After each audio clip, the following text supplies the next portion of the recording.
शिवरात्रि का चौथा दिन है हाँ कुष्मंडा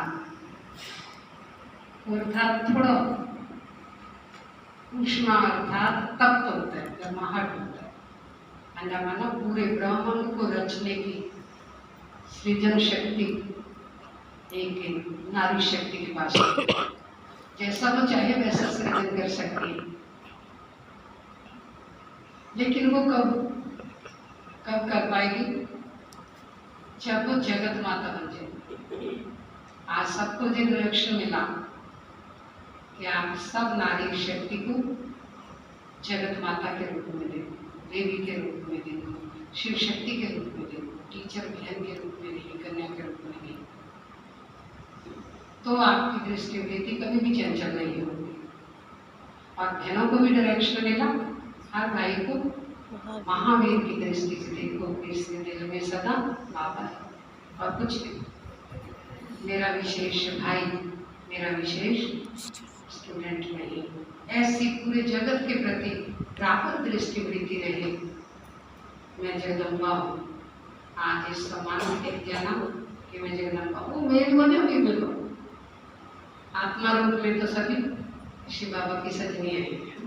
इस भान में आना नहीं, चमड़ी के नेत्र से नहीं देखना, इससे देखना है दिल नेत्र से, मस्तक मणि को देखना है। सहन शक्ति का हमारे जीवन में होना बहुत जरूरी है। माँ अपने बच्चों को सब सहन कर जाती है। अगर पूरे विश्व को अपने बच्चे मान लिए तो सबका सहन कर पाओगे। जगत माता जगत पिता बन जाओ। एक बार बहुत सुंदर एक बात किसी ने सुनाई कि अगर दृष्टि वृत्ति का उत्तर बनानी है तो भाइयों को खुद शेर बन जाना चाहिए और अपने किसी भी रिश्ते नाते को शेरा वाली माँ समझ लेना चाहिए कि ये शेरा वाली माँ है। तो दृष्टि वृत्ति कितनी शुद्ध पवित्र हो जाए। तो इन देवियों को शेर के स्वर इसीलिए दिखाई कि निर्भय बन के रही। अष्टभुजा, सारी भुजाओं में कुछ ना कुछ है। कुष्मंडा की शेर पे स्वर और अष्टभुजाधारी, अष्ट शस्त्र, अष्ट शक्तियों को जीवन में धारण किया हुआ। सहन भी मजबूरी से नहीं, खुशी से करना है। कई बार सहन करके हम सुनाते रहते हैं, जताते रहते हैं, गाते रहते हैं कि मैंने इतना सहन किया, मैंने तो शुरू से लेके आज तक कितना सहन किया। वो सारा गाता जमा नहीं होता और खुशी से आपको भगवान की आज्ञा तो पालन कर रहे हो। सहन शक्ति एक गुण है, सहन करना एक शक्ति है, ना कि कोई कमजोरी है। कई ये समझते हैं कि मैं सहन क्यों करूं। अपनी गलती को गलती मान लेना, ये तो इंसानियत है। बिना गलती के झुक जाना, सहन कर जाना, ये सहन शक्ति है। सहन करना उसको कहेंगे जो बिना आपकी गलती नहीं। किसी ने कहा कि वो नजर बड़ी श्रेष्ठ है जो अपनी कमियों को देख पाती है। वो नजर सबसे श्रेष्ठ है जो अपनी कमियों को देख पाती है। नींद तो रोज खुलती, लेकिन आंख कभी कभी खुलती है, पर रोज खुली रहनी चाहिए।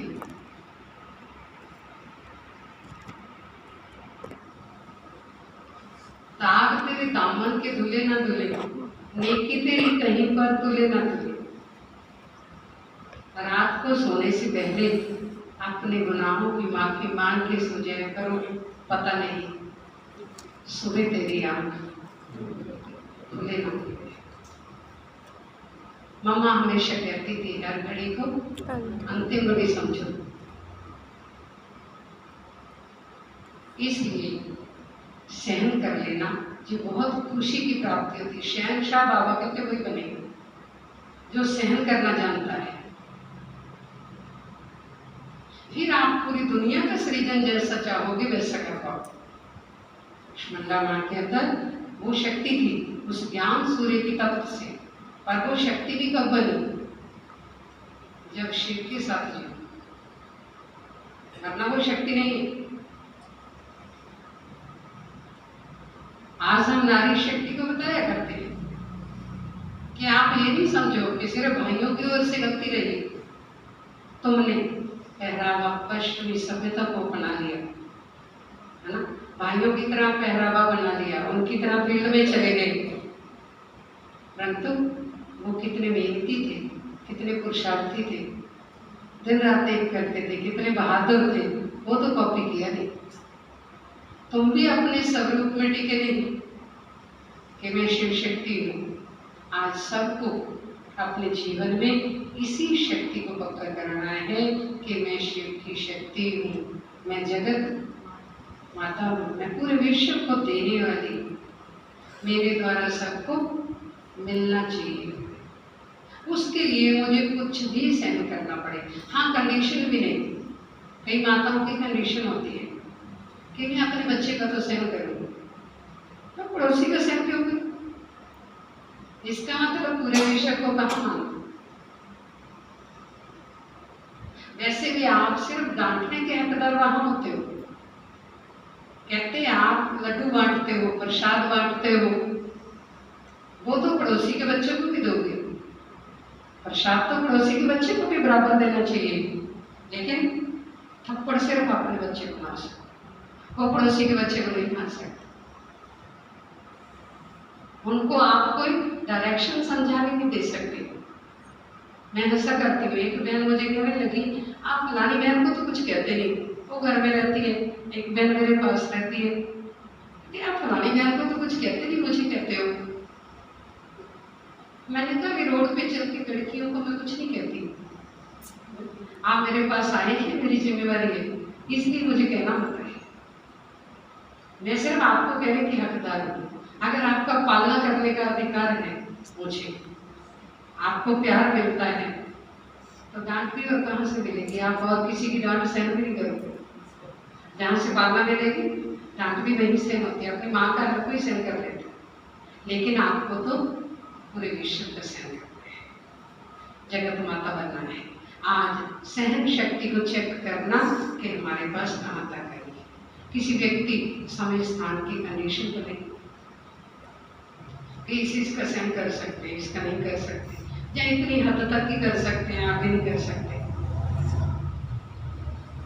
एक बार आया कि आपने 10 बार सहन किया, 11वीं बार अगर बोल किया कुछ भी पूरा बदला चुका दिया, तो वो 10 बार सहन किया वो आपका खत्म हो। इसलिए सहन शक्ति बाबा बहुत विशाल है, विशालता से सफलता होती है। हमें बहुत विशाल बुद्धि बन करके बाबा के पास आपके संकल्प करने से पहले आपका संकल्प पहुंच जाता है। व्यक्ति तक तो बात बाद में पहुंचती है, लेकिन जब आप संकल्प करते हो किसी के लिए, आज सबसे पहले सुन रहे थे ना, पहले अपनी माँ बनो, अपनी गलतियों को भी माफ करना सीखो, उस गिल्टी कॉन्शियस में ध्यान न जाओ।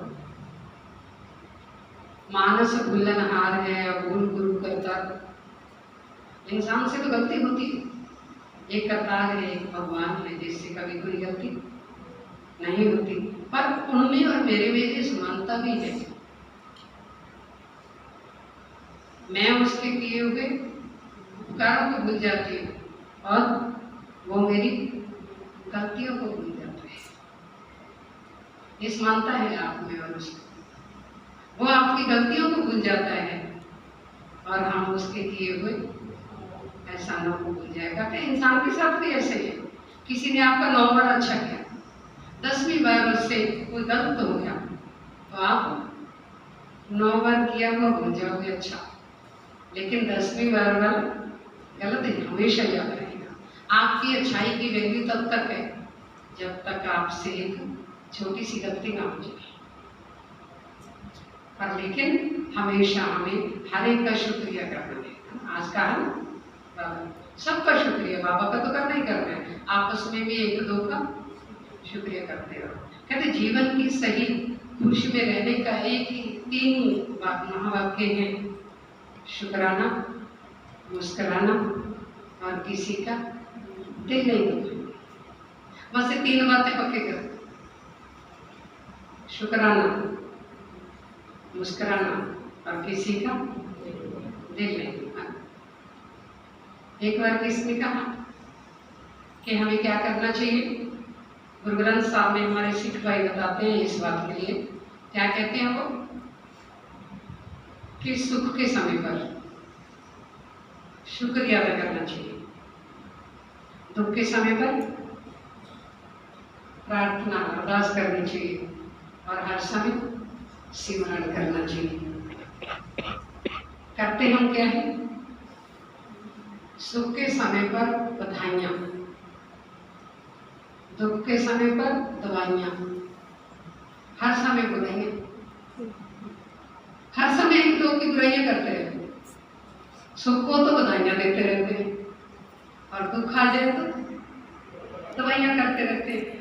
और शुक्रिया करना या अरदास करना, लेकिन अरदास करने का हकदार वो होता है, प्रार्थना उसकी स्वीकार होती है जो सुख के समय पर उसका शुक्रिया करना नहीं जानता है। जो शुक्रिया करना नहीं जानता उसकी दुख के समय पर प्रार्थना कभी भी स्वीकार नहीं। वो एक स्टोरी सुनाया करते हैं ना कि श्री कृष्ण जी का भक्त था, बहुत अटूट भक्ति करता था। जब वो चलता था तो पैरों के 4 निशान देखता था, बहुत खुश होता था कि भगवान जी मेरे साथ चल रहे हैं। उस पर दुख की घड़ी आई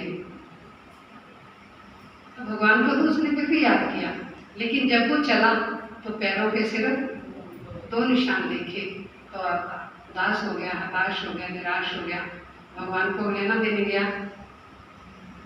क्योंकि आज तक तो ये सुना था कि सुख के सब साथी, दुख का ना कोई, पर आज पता चल गया कि तुम भी सुख के ही साथी। सुख में मेरे साथ चलता रहा, दुख में मेरा साथ छोड़ दिया। तो जैसे ध्यान टूटा तो कानों में आवाज गूंजा। क्या आवाज आया कि बेटा जब तुम सुख में था मैं उंगली पकड़ के तुझे अपने साथ साथ चलाता रहा, लेकिन जब तेरे पर दुख की घड़ी आई मैंने तुझे चलने का कष्ट भी नहीं दिया, मैंने तुझे अपनी गोद में उठा लिया। वो 2 निशान सिर्फ मेरे थे। अगर हम भी हर समय सुख में उसका शुक्रिया करना जानते हैं तो दुख में वो हमें अपनी गोद में उठा लेंगे, हमें चलने का कष्ट भी नहीं देंगे। लेकिन वो सारा कार्य अपनी शक्तियों के द्वारा करते हैं। शिव की शक्तियां जो भी हैं, शिव अकेला कुछ नहीं कर पाया, उसने शिव शक्तियों को प्रकट किया, इनके द्वारा अपना सारा कार्य किया। तो इसलिए आज हम सभी उस सहन शक्ति का प्रयास करेंगे कि हमारे जीवन में अनलिमिटेड सहन शक्ति होनी चाहिए, क्योंकि पूरे जगत के माता पिता तब आप समान बनेंगे, तब इन दादियों समान बनेंगे। दादियों का एग्जाम्पल दिया आज बाबा ने। अगर मुझे ऐसा बनना है तो जगत माता बनना होगा, जगत माता बनना। और भाइयों को ब्रह्मा बाप समान बनना है तो जगत पिता बनना है। पूरे विश्व को अपने ही परिवार के, अपने ही बच्चों की नज़र से देखना है। तो सबका सब कुछ सहन हो जाए। अपने बच्चों को तो सारा दिन सहन करते हो, ताना मान धन जन सब कुछ लगाते हो।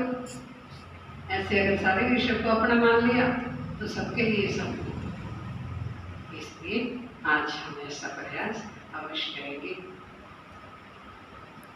तो सतगुरुवार को तो